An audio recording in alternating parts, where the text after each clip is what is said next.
Hello, my friend. Welcome back to Extraordinary Strides, where we take ordinary runners and sprinkle a little bit of magic, a whole lot of sparkle, and help you achieve truly extraordinary feats. I'm your host, Coach Christine, and today I'd like to don my sparkliest Fairy Runmother on, a little bit of race day whisper action going on, because we're going to dive into the topic that can make or break your big day. We're not talking about graduation or weddings here. We're all about race day survival, but even better yet, I want to chat about how to thrive, not just survive on race day. Because my friend, I have been there, run that. I have the t-shirt collection to show it. And I can say that along the way, I have made a few mishaps and learned from them. I've also had the privilege and honor of coaching countless runners to help them avoid or address any race day mishaps that may come your way. So whether this is going to be your very first race as you're listening this, or maybe you're on your 100th, I think this is the episode you're going to want to bookmark and keep it in your back pocket. Definitely share with your friends, because we're going to talk about everything that could potentially go a little sideways, how to avoid it, but even more so, if you can't avoid it, how to handle it like the champion that you are. So grab your coffee, or maybe this is a great time to snag that foam roller. I know you promised that you're going to get some more mobility action going on. Whatever helps you relax, let's get into the nitty-gritty details of avoiding race day disasters and conquering them when they invariably show up. All right, my friend, let's start with this. We're going to go from the very beginning to the very end. So we're going to chat about all of the things that might happen before you even toe on up to that start line.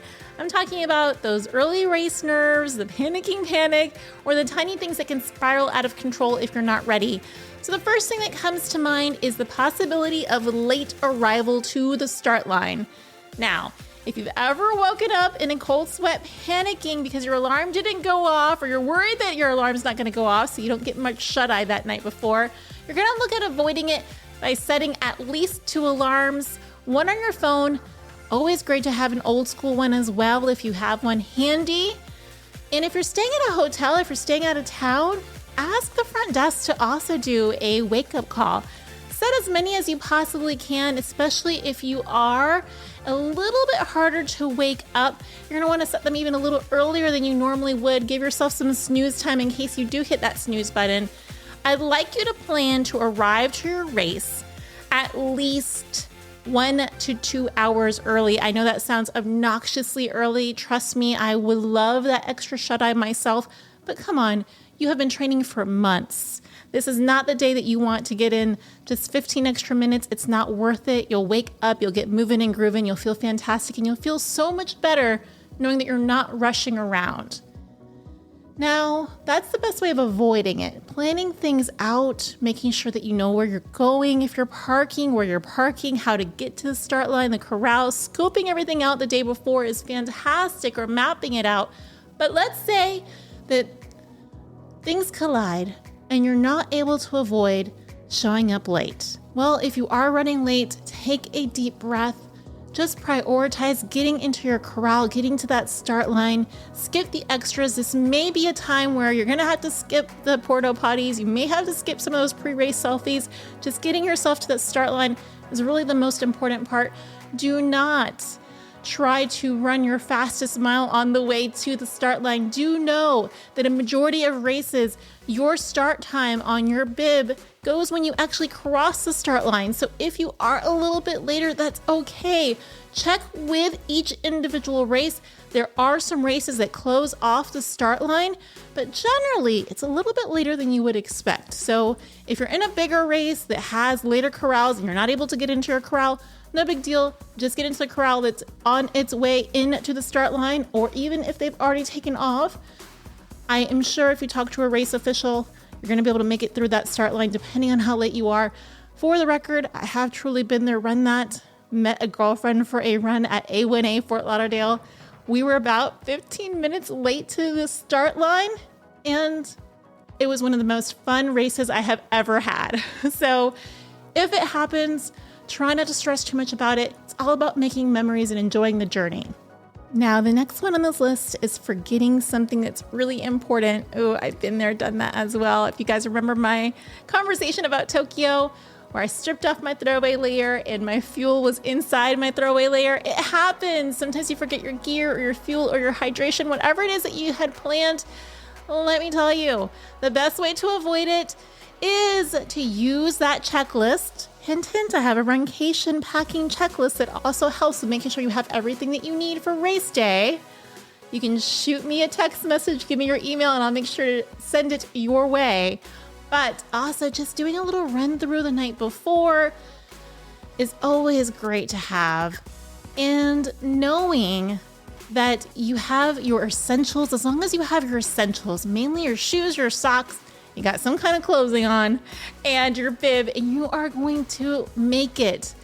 It may not be ideal if you forgot something, but it's not the worst thing ever. Now, let's address it. Let's say it does happen. Well, if you find out earlier rather than later, and this is a runcation again, you're going to definitely want to head to the expo or to your local running store, even ask some of the runners in the area. Generally, runners are incredibly generous and will point you in the right direction, or who knows, they may even have an extra or two. But if that is not possible and it's actually race day and you figured out that something has been lost or forgotten, just do the best with what you have. Learn for the next time. I can guarantee you that I no longer keep my fueling and my extra layers, keep it on my person. So it's a learning lesson. This is the beautiful thing about running. It's not always going to be perfect. It's not always going to be ideal, but we're going to learn how to adapt and still make our goals. The next one on this list is something that you cannot control, no matter how much you wish you could, which is the weather. And the weather may be completely not anything that you trained for. It's maybe even incomprehensible. Maybe it's much colder than you trained for, or it's raining, or it's much hotter than you're prepared for. Just know that this is one of those situations where you can't avoid it. You really just can address it. And how are you going to address it, my friend? You're all about those layers. Truly, layers, packing for all of the weather that you could possibly imagine that is capable of happening on a race day, and then addressing it the night before with, again, either trying to dress for the weather you should expect for the entirety of the race, or having layers to keep you warm all the way from that starting corral that you can shed along the way as you warm up. Now, specifically, if you're getting into much colder weather than you are expecting to have, I cannot stress enough, especially for these races like Run Disney or World Marathon Majors, where you're standing around for hours before you get into the start line. You must keep yourself warm and comfortable. This is where throwaway layers are going to come super in handy. Do not care about how silly you may look, my friend. So going to discount stores, getting things on clearance just to keep you nice and warm, or even Goodwills or consignment shops or thrift stores, and getting everything that you can to stay comfy and shedding along the way when you get to that start line.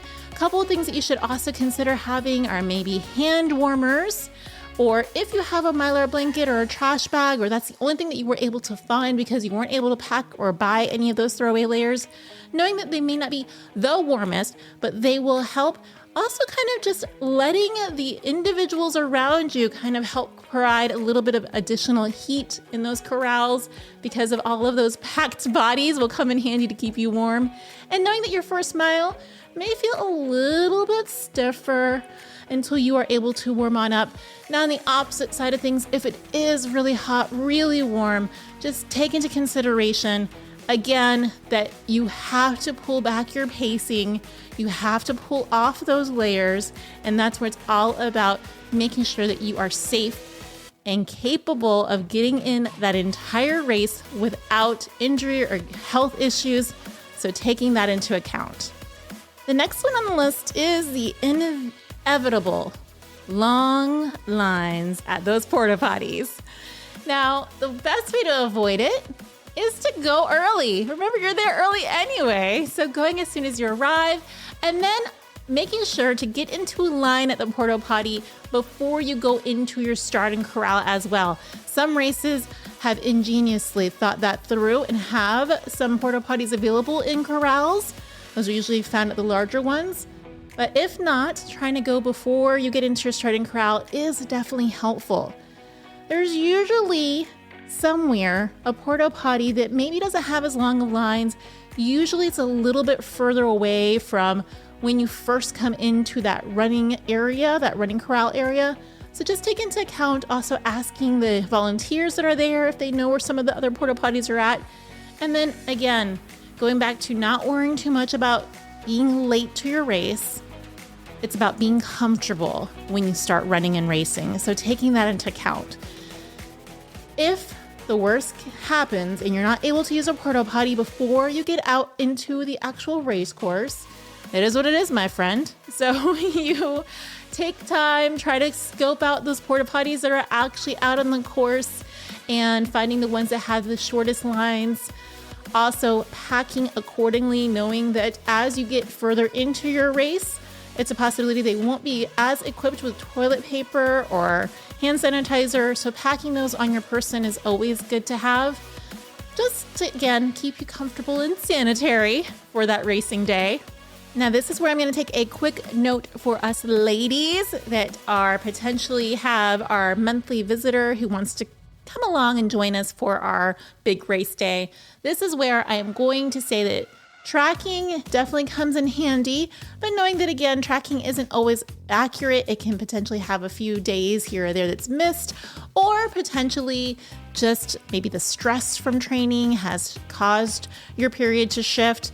So taking that into account and being prepared that if it does happen, that somewhere along in your training, the best way to avoid having that kind of mishap in terms of not being prepared is that in your training somewhere along the way is figuring out what products work best for you. Do remember that earlier on, both Coach Shelby and I did our review of racing on your period and what best products. At that time, definitely Coach Shelby discussed period underwear, and I will say that I concur since then. I would say those are your best friends. If you're like me and possibly perimenopause, I never know when my period's going to start now, and those come in handy. So I have a couple of pairs just in case. Always pack them at this point for race weekends because, again, I feel like I'm always surprised by my monthly visitor. I want to reiterate a few other items to keep you feeling as comfortable as possible if you need to address it because it has shown up. You're going to want to also pack flushable wipes. I usually put them in a Ziploc bag or hand sanitizer, again, just so that you're able to address that in the porta potty and have everything you need to feel as comfortable. If you do not want to use period underwear, whatever your products are, again, in a Ziploc bag, a Ziploc sandwich bag, very helpful to keep it dry so you can access it. Also knowing there are certain OTC products that you can use to help with cramps or fatigue, but being mindful about how your body reacts to those things. And also, I want to reiterate that our bodies are generally at their strongest from a hormone perspective for race day. So it's not an automatic disqualifier as long as you're able to address it in a way that works best for you. Now, going back to bathroom, invariably, there are some times, especially when we're a little extra nervous, where there may be some GI distress. So again, this is where I cannot stress enough having and packing some additional toilet paper in Ziploc bags or some of those flushable wipes in Ziploc bags, just in case. And I know a lot of runners and racers have found great comfort in taking a preventative Imodium. I personally am not a huge fan for me and my system. So this is where, again, super important to know your body and what works best for you. So keeping that in mind, one of the best ways I feel like you can try to help avoid the issues of GI distress is fueling mistakes. So week of, and especially the day of, in the morning of, avoiding anything that you do not know how it will settle in your stomach. So stick to the foods that you've trained with and do very much take and pack fuel for your corral if you're going to be sticking around there for a very long time. Aim for something that's easy to digest that you know that works well for your stomach. But again, if your stomach is upset, slow your pace, sip some water, and this is where a little pack of ginger chews may help. They always help settle my stomach. Okay, so we've made it to the start line, and I feel like you have avoided all the disasters or you've been able to successfully address them. There's a few others, like what I experienced again in Tokyo where I couldn't actually find where my corral was at. getting there early helped. Thankfully, I did end up sprinting, but that's the story for another time. Again, things will come up, trying to keep your cool, taking deep breaths, knowing that you're there to celebrate all of the miles that you put in during your training season. So taking it with a grain of salt and maybe packing your salt caps as well, especially if it's a hot run. Let's talk about pacing issues because this is a big one for a lot of us. You're excited. I mean, there's tons of adrenaline. There's tons of people around. The music's got you hyped up. You've had a little bit of caffeine and you want to sprint out of the gate like a rocket. Okay, let's avoid it. Practice that even pacing during your training. But let's say you've done that and you forget that. It all goes by the wayside. This is when setting up your GPS watch to alert you of going too fast or too slow is always beneficial. If you have not figured out how to do that on your watch or Garmin or Coros, I cannot speak highly enough of DC Rainmaker. He has an extensive blog practically reviewing and giving you tips for each and every single watch you could ever use. But again, the internet's a wonderful place. So just go out into the internet and search that. But creating that framework where your watch will beep at you if you go too fast is really helpful because you're going to address it right then and there, right? Pinky promised me that you're going to address it as soon as your watch beeps at you that you've gone too fast. And basically just slow down, take a deep breath, recover, and then focus on getting right back to it, maintaining a steady effort for the remainder of the race. Unless if you have a completely different strategy, we talked a little bit about it in the back of the pack racing guide. Sometimes you have to meet certain course cutoffs. If that's the case, I completely understand. But again, having your strategy before the race is the best way to help you avoid getting to the point where you feel exhausted before you reach the finish line. Now, the next one that I see is hydration issues. And that comes from skipping those water stations because God forbid you don't want to slow down too much at your water station, or drinking too much too fast and then feeling a little sloshy and sluggish. So again, we're going to avoid it by training with our hydration plan and executing the hydration and fueling both because it's kind of the same thing as we've already done throughout our training. But how are we addressing it? Well, if it does happen and you're dehydrated, slow down, take small sips at the next few stations. If you're overhydrated, ease off of those fluids, back off a little bit, make sure that you still have the electrolytes that you're replacing into your system. Let your body rebalance. With your fueling, if you're low on energy, take small bites or sips of what's available and adjust your pace. And if you are feeling like maybe you're overfueling and it's causing little GI distress again, just back off of it for a little bit. Maybe extend the time that you need to take your next goo, gel, chew, whatever it is that you've utilized that has worked for you. The next potential mishap that happens during race day is, oh my, chafing. That's right, friends. Chafing or blisters, they definitely can make you quite uncomfortable, especially for those longer races. We know that the best way of avoiding it is utilizing Body Glide or a lubricant that we've tried out during our training, whatever that may be. If you didn't pack it, just old school Vaseline is super helpful. Wearing moisture wicking layers is very, very good.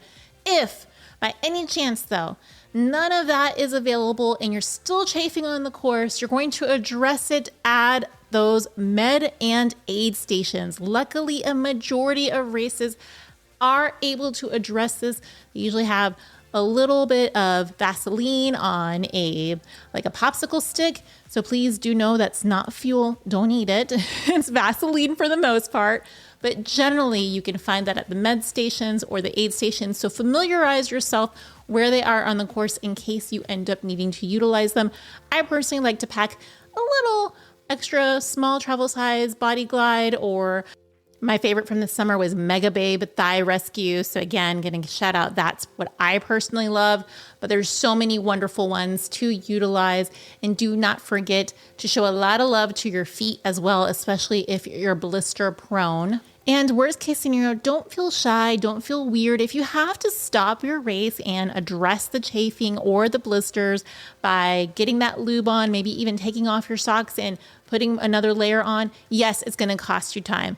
I know it's not ideal, but it's also not ideal to not be able to finish your race or have so much physical discomfort that it makes it difficult for you to continue running and racing. So please address it as soon as you possibly can. Another one that definitely comes into mind, and this one is a little tougher. This is where you're going to have to dig a little deeper. It's that mental fatigue. It happens. You don't want to think of it. You don't want it at top of mind, but it does happen. So best way is avoiding it by training your mind with mantras and visualization. I know you think it's woo-woo, but I'm telling you it works. And again, shout out to my race tats and Don. We had him on the podcast. He's fantastic. But even some of these really positive mantra like the little removable tattoos that he has are fantastic. But you're going to address it if it happens on race day by focusing on one step at a time, using positive self-talk, and worst case scenario, texting or calling a friend, a loved one, someone who knows how much this means to you, shouting out that you need a little bit of a pep talk, you need a little bit of encouragement, letting them know why you're struggling. Let them flood you with some positive text to remind you how incredible you are and that the finish line is all yours as long as you keep taking one step at a time to get you there. Now let's talk about losing some things of value, of importance along the way. Again, I mentioned in Tokyo, I stripped off my throwaway layer, had my gels and goos in it. I ended up having to use on-course nutrition.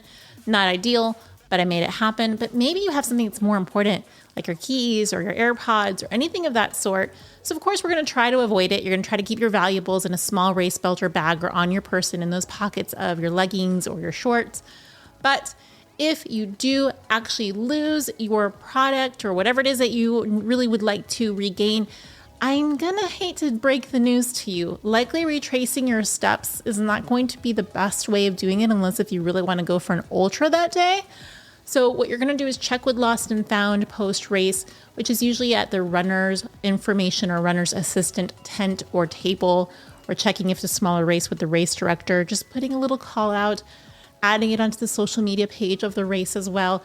Again, runners are incredible. If somebody picked it up, likely if they know you're looking for it, they're going to be happy to return it back to you. Now let's talk about cramping on the course and during race day. Well, of course, we want to avoid it. We don't want that happening, right? We're going to try to hydrate properly. We're going to maintain our electrolyte balance during training. However, if it does happen, we're going to stop, we're going to stretch, we're going to gently massage, we're going to try to rebalance with our proper electrolytes or our salt tabs. Again, this is where those aid stations or med tents are going to come in handy, and just take it one step at a time. You may have to slow your pace, you may have to be more conservative with a run walk strategy, but continuing to just move it forward and addressing the issue, staying positive, and just being flexible with maybe it's going to impact your race times, but again, you can still make it to that finish line. This is also, I want to just drop in real quick and say this is why it's so important when you plan your strategy and your race goals that you have a B, and C race day goal. And that's A is if conditions are perfect, everything's flawless. B is maybe a couple of things didn't go according to plan. And C oftentimes is finishing strong, having maybe a time goal attached to C goal.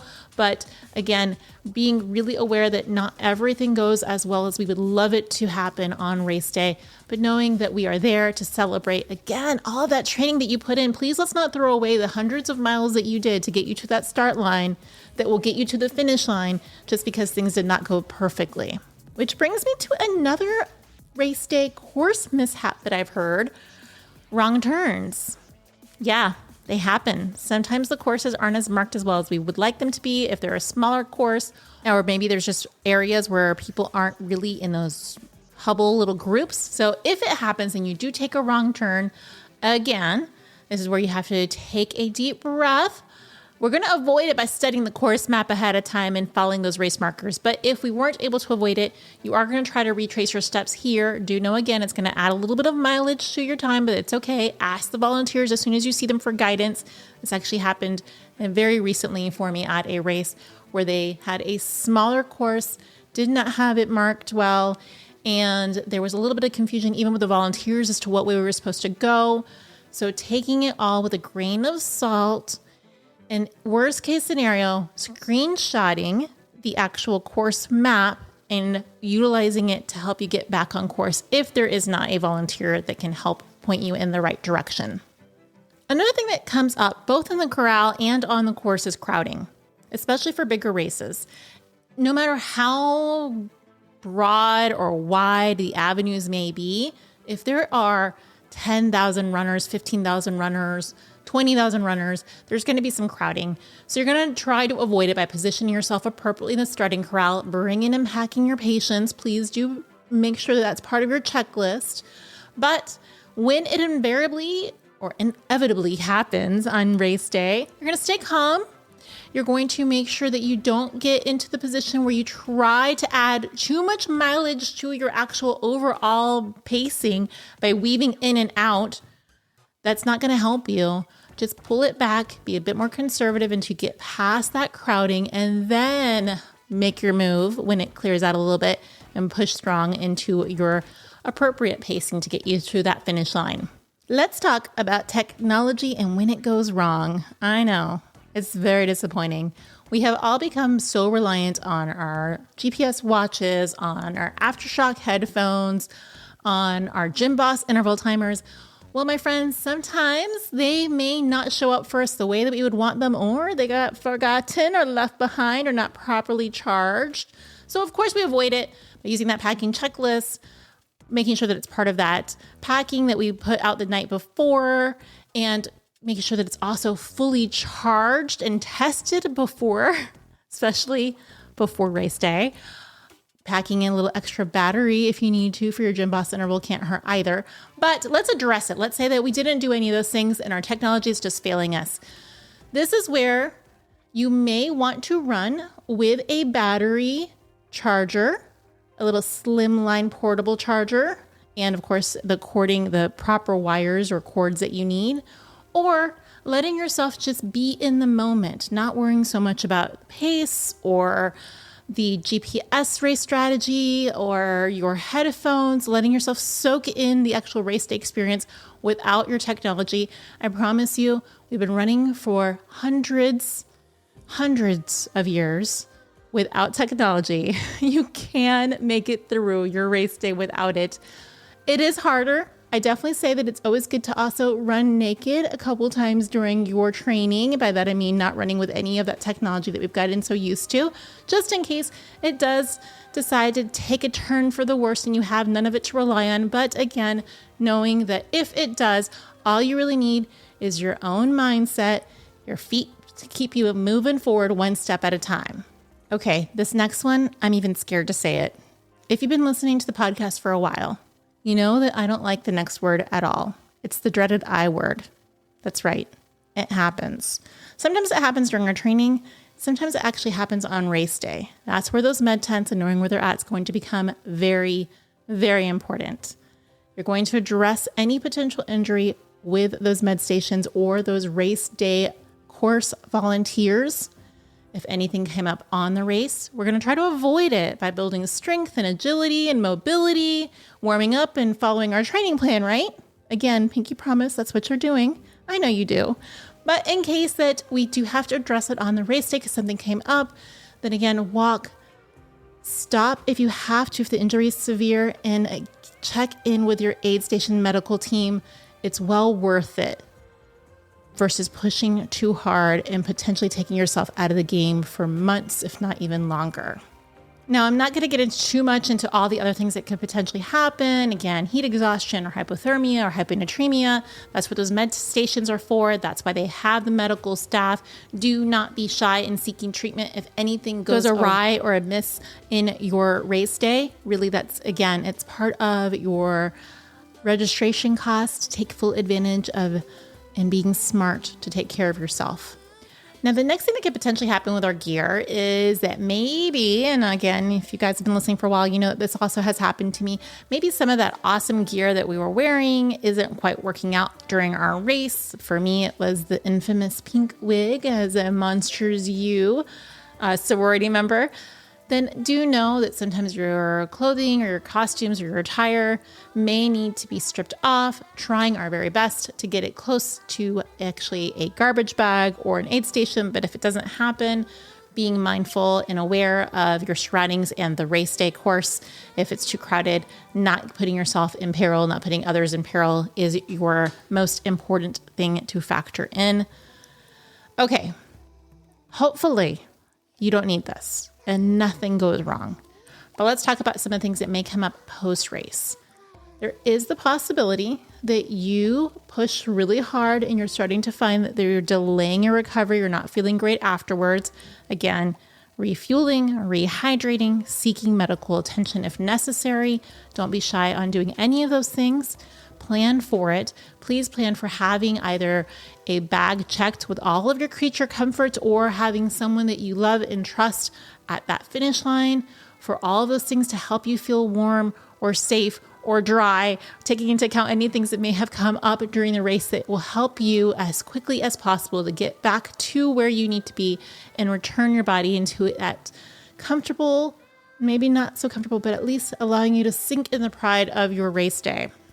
Now, again, that is really what the most important factor is as you go into any race day. It is that celebratory lap, as I've mentioned a few times.